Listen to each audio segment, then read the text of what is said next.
eyes on the back wall of the barn, as if she saw something, visible only to herself. Taking a deep breath, she began. To be, or not to be? That is the question. Whether 'tis nobler in the mind to suffer the slings and arrows of outrageous fortune, or to take arms against a sea of troubles, and by opposing, end them. To die. Abruptly, Katie stopped.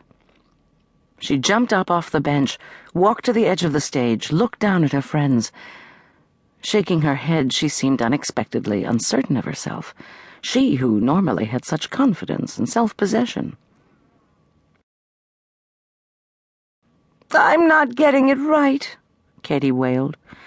"Yes, you are, and you're wonderful," Carly cried, rising, stepping closer to the stage on which they had started to act when they were children. "Nobody does Shakespeare the way you do it. You're the best, Katie." "Carly's right," Denise agreed, as she went to join Carly near the stage. "It's the way you act the words, say them. You make sense out of them, and there's never been a Hamlet like you." Katie burst out laughing. "Thanks for your compliment, Denny.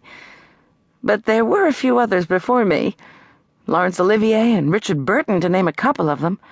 They were the greatest classical actors on the English-speaking stage, just as Christopher Plummer is the greatest classical actor today.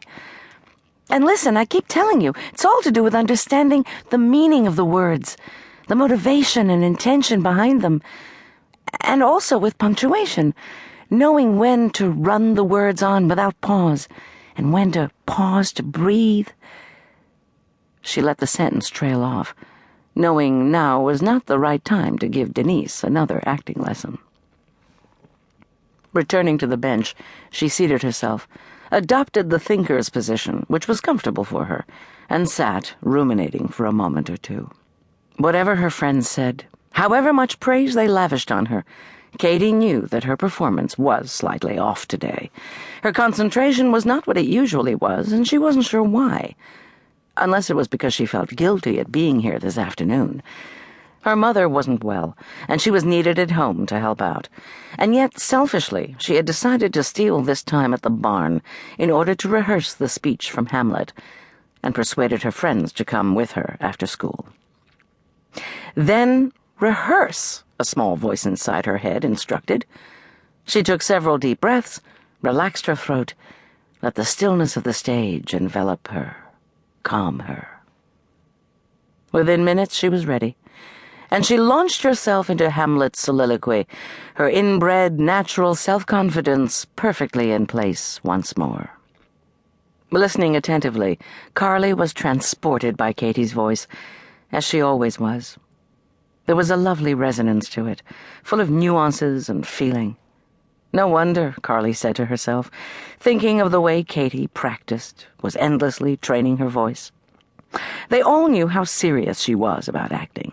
Katie was dedicated, disciplined, and very determined to succeed. Somehow, Katie knew how to act the parts she had chosen, without having had too many lessons, while Denise and she sort of stumbled along as best they could.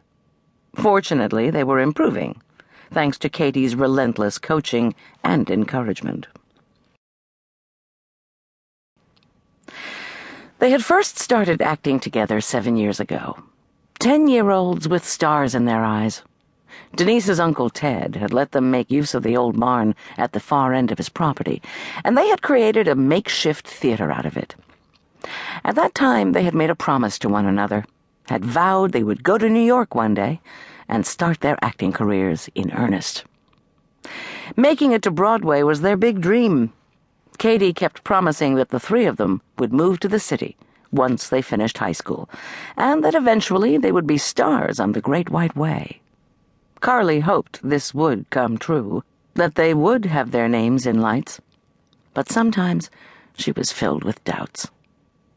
Denise had no doubts whatsoever, and as she sat next to Carly, watching Katie on the stage, relishing her performance, she was absolutely positive that their dreams would soon materialize.